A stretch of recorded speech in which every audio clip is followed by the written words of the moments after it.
आपको ड्राइवर अच्छा चाहिए, आपको सिक्योरिटी गार्ड अच्छा चाहिए, आपको धोबी अच्छा चाहिए, आपको नाई अच्छा चाहिए, आपको मोची अच्छा चाहिए, आपको डॉक्टर अच्छा चाहिए, आपको टीचर अच्छा चाहिए, तो देश के लिए उसी तरीके से अच्छा नेता भी चुनिए, अच्छा सांसद चुनिए, अच्छा विधायक चुनिए।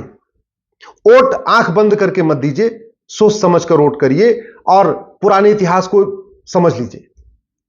भारत का जब विभाजन हुआ था उस समय सब लोग, ज्यादातर लोग, चाहे वो बाबा साहब अंबेडकर हो, चाहे सरदार पटेल हो, चाहे वो श्यामा प्रसाद मुखर्जी हो, सब लोग यही कह रहे थे जब पाक नापाक के आधार पर विभाजन हो रहा है तो पूरी तरीके से विभाजन करिए। जब रिलीजन के आधार पर विभाजन हो रहा है तो ठीक है, जो पाक है उनको पाकिस्तान भेज दीजिए, लेकिन वहां के सारे नापाक यहां बुला लीजिए।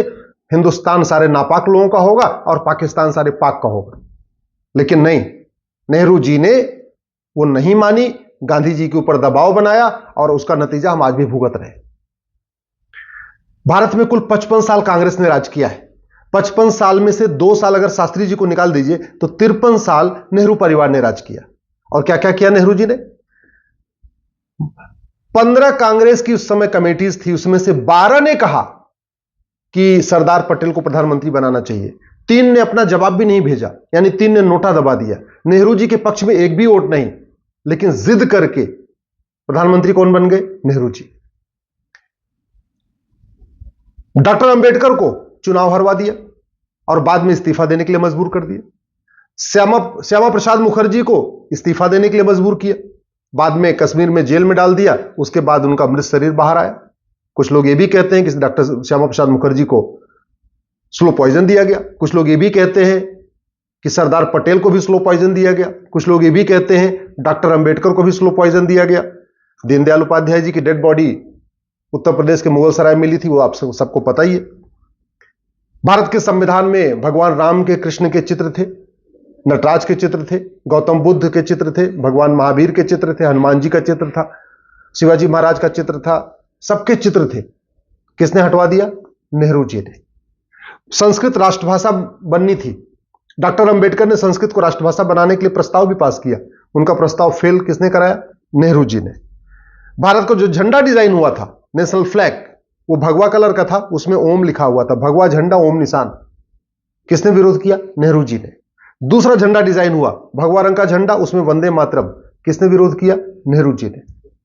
भारत का जब नेशनल एंथम डिसाइड हो रहा था, राष्ट्रगान, तो सब एक मत से कह रहे थे क्योंकि पूरा पूरा फ्रीडम स्ट्रगल वंदे मातरम से हुआ है, तो हमारा जो राष्ट्रगान होना चाहिए वो भी वंदे मातरम होना चाहिए। किसने विरोध किया? नेहरू जी ने। और क्या किया? जनगण मन को राष्ट्रगान बनवा दिया। जब देश के नाम की बात आई तो हुआ भाई भारत है तो भारतीय होना चाहिए, लेकिन India that is Bharat, Bharat का नाम इंडिया भी रखवा दिया। किसने? नेहरू जी ने। क्योंकि उस समय नेहरू जी की चलती थी, कांग्रेस की चलती थी, ज्यादातर मेंबर संविधान सभा में कांग्रेस के थे, तो नेहरू जी का एक तरीके से पूरा उनके ऊपर कंट्रोल भी रहता था। आर्टिकल 35 है, किसने जुड़वाया संविधान में? नेहरू जी ने। नतीजा क्या हुआ? कश्मीर के जो हिंदू थे वो 3rd क्लास सिटीजन हो गए। आर्टिकल 370 संविधान में किसने जुड़वाया? नेहरू जी ने। नतीजा क्या हुआ? अलगाववाद बढ़ा, आतंकवाद बढ़ा, कश्मीरियों का नरसंहार हुआ, बहन बेटियों का बलात्कार हुआ, हजारों सैनिक मारे गए, हजारों हमारी बहन बेटियां विधवा हो गई, पलायन हुआ। किसके कारण? आर्टिकल 370 के कारण। संविधान का आर्टिकल 13 कहता है सारी कुरीतियां खत्म करना है, सारी कुप्रथाएं खत्म करना है। कभी नेहरू जी ने उस पर संसद में चर्चा ही नहीं किया, इसलिए जितनी विदेशी कुरीतियां मुगलों के समय से चल रही थी वो यथावत चलती रही। आर्टिकल 25 में एक प्रोपोगेट वर्ड किसने जुड़वाया था? नेहरू जी ने। नतीजा क्या हुआ? पूरे देश में धर्मांतरण हुआ और आज की डेट में 9 राज्यों में, 200 जिलों में, 900 तहसीलों की डेमोग्राफी बदल चुकी है। आर्टिकल 30 माइनॉरिटी का कॉन्सेप्ट किसके कहने पाया? नेहरू जी के कारण। अल्पसंख्यक बहुसंख्यक का जो खेल चल रहा है, जो तुष्टिकरण चरम पे है, वो संविधान में एक आर्टिकल 29-13 जो माइनॉरिटी शब्द आया उसके कारण है। और इसके मूल प्रणेता, इसके डिजाइनर कौन है? नेहरू जी। कभी नेहरू जी ने जो गुलामी के नाम चल रहे हैं भारत में उसको हटाने का प्रयास नहीं किया। एक भी गुलामी का नाम नेहरू परिवार ने नहीं हटाया। एक भी गुलामी का निशान काशी, मथुरा, भद्रकाली, भोजशाला, अटाला, अयोध्या, जितने भी है, एक भी जो गुलामी के निशान है उसको रिस्टोर करने की प्रयास नहीं किया। एक भी गुलामी की कुरीतियों को खत्म करने के लिए नेहरू जी ने कोई प्रयास नहीं किया। एक भी गुलामी की कुप्रथाओं को खत्म करने के लिए नेहरू परिवार ने कोई प्रयास नहीं किया। गुलामी की शिक्षा जो मुगलों के समय से मदरसे चल रहे थे, अंग्रेजों के समय से मिशनरी स्कूल्स चल रहे थे, उसको किसने आगे बढ़ाया? नेहरू जी ने। गुलामी की जो चिकित्सा व्यवस्था है उसको मजबूत किया, और भारत की चिकित्सा व्यवस्था को बर्बाद करने के लिए कानून किसने बनाया? 1954 में नेहरू जी ने। भारत में 1894 में लैंड एक्विजिशन एक्ट बन गया था। अंग्रेजों ने पूरे देश की जमीन मिशनरीज को बांट दिया था। मुस्लिम्स को जमीन नहीं मिली थी, हालांकि उसके पहले मुगलों के समय में सारी जमीनें मुस्लिम्स को मिल चुकी थी, लेकिन फिर 1954 में वक्फ एक्ट बना के नेहरू जी ने वक्फ बोर्ड गठित कर दिया। भारत में गुलामी की पुलिस व्यवस्था बदलने के लिए कभी भी नेहरू परिवार ने प्रयास नहीं किया। गुलामी की कर व्यवस्था बदलने के लिए नेहरू परिवार ने कभी प्रयास नहीं किया। गुलामी की प्रशासनिक व्यवस्था बदलने के लिए कोई प्रयास नहीं किया। गुलामी की व्यापार व्यवस्था बदलने के लिए कोई प्रयास नहीं किया। गुलामी की नागरिक व्यवस्था बदलने के लिए कोई प्रयास नहीं किया। अंग्रेजों का जो कानून चल रहा था उसमें एक भी कानून खत्म करने के लिए कोई प्रयास नहीं किया। हाँ, यह किया कि चीन को, भारत की जो परमानेंट मेंबरशिप चीन को, भारत को मिल रही थी, उसको चीन को दे दिया। चीन को जमीन भी दान दे दिया, पाकिस्तान को भी जमीन दान में दे दिया, वर्मा को भी जमीन दान में दे दिया, लंका को भी जमीन दान में दे दिया। अपना नाम ऊपर करने के लिए जमीन दान करते रहे भारत की। 1975 में उनकी बेटी ने इमरजेंसी लगा दिया। 1976 में संविधान का जो बेसिक स्ट्रक्चर है वो बदल दिया। जो संविधान का प्रियम्बल है ना, उसको संविधान का बेसिक स्ट्रक्चर कहते हैं। लेकिन 1976 में इमरजेंसी के दौरान जब लोकसभा का टेन्योर पूरा हो गया था तो संविधान का बेसिक स्ट्रक्चर, जिसको प्रियम्बल कहते हैं, उसमें बदलाव कर दिया, उसमें 2-3 नए शब्द जोड़ दिए। 1984 में अलीगढ़ को माइनॉरिटी यूनिवर्सिटी का दर्जा दे दिया। ये पहली बार हुआ था कि भारत में किसी यूनिवर्सिटी को माइनॉरिटी डिक्लेयर किया गया था, और यह काम इंदिरा जी ने किया था। 1985 में राजीव गांधी ने सिटीजनशिप एक्ट में एक सेक्शन 6 से जोड़ दिया। सिटीजनशिप एक्ट में सेक्शन 6 से जोड़ा, और जोड़ के असम में लगभग 60 लाख बांग्लादेशियों को भारत की नागरिकता दे दी।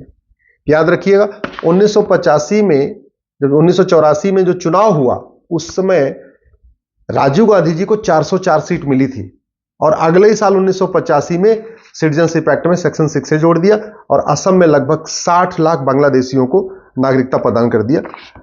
साबानो का फैसला आया, उसके अगले ही साल 1986 में अपने 404 सीट का उपयोग किया और सुप्रीम कोर्ट का फैसला पलट दिया। 1991 में कांग्रेस ने एक प्लेस ऑफ वर्शिप एक्ट बना दिया, और हिंदू, जैन, बौद्ध, सिख के लिए कोर्ट जाने का रास्ता बंद कर दिया कि अब हम कोर्ट जाके अपने, हमारे जो मठ मंदिर तोड़े गए थे, जो मुगलों के द्वारा तोड़े गए थे, उनको रिस्टोर न कर सके, उसके लिए 1991 में प्लेस ऑफ वर्शिप एक्ट बना दिया।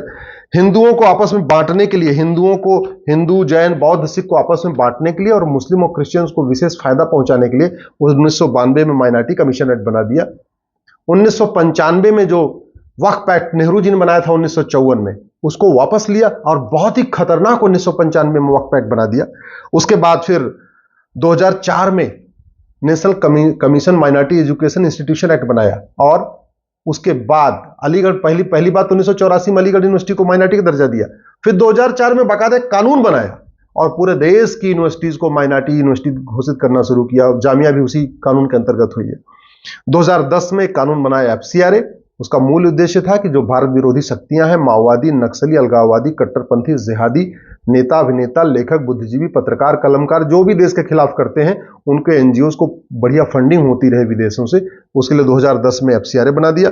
2012 में राइट टू एजुकेशन एक्ट को बदला, मदरसों को राइट टू एजुकेशन एक्ट के दायरे से बाहर निकाल दिया। इसका मतलब ये हुआ कि जो शिक्षा अधिकारी हैं, एजुकेशन ऑफिसर्स होते हैं, वो जाके ये ना देख पाए कि मदरसों में क्या पढ़ाया जाता है, मदरसों में कौन पढ़ा रहा है, मदरसों का सिलेबस क्या है, मदरसों का करिकुलम क्या है। इसके लिए 2012 में बाकायदा मनमोहन सिंह जी की सरकार ने, या सोनिया गांधी जी उसको सरकार कह लीजिए, उन्होंने राइट टू एजुकेशन एक्ट को ही बदल दिया।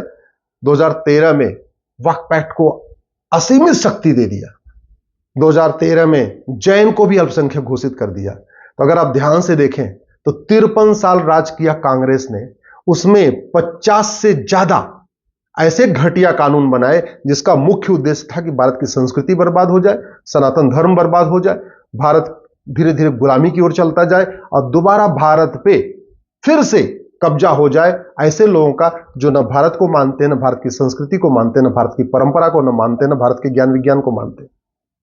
मेरा आपसे निवेदन है, आंख बंद करके वोट मत करिए। जैसे आप अच्छा ड्राइवर ढूंढते हैं, अच्छा मोची ढूंढते हैं, अच्छा धोबी ढूंढते हैं, अच्छा नाई ढूंढते हैं, अच्छा डॉक्टर ढूंढते हैं, अच्छा टीचर ढूंढते हैं, वैसे ही अच्छी सरकार भी चुनिए। अच्छी सरकार चुनेंगे तो देश का भविष्य सुरक्षित होगा। और एक बात याद रखिएगा, आज के नेता 25 साल के बाद आपका घर बचाने नहीं आएंगे। आज के नेता आज भी आपका घर बचाने नहीं आएंगे, लेकिन आज का अच्छा कानून 25 साल के बाद, 25 पीढ़ियों के बाद भी आपकी 25 पीढ़ियों को भी बचाएगा। इसलिए वोट करिए, लेकिन मुद्दों के आधार पर वोट करिए, अच्छे कानूनों के लिए वोट करिए। कानून अच्छा बनेगा, व्यवस्था अच्छी होगी, व्यवस्था अच्छी होगी, सोच अच्छी होगी, सोच अच्छी होगी, भारत में शांति समृद्धि आएगी। नहीं तो याद रखिएगा, अगले 25 साल के बाद भारत की बर्बादी निश्चित है।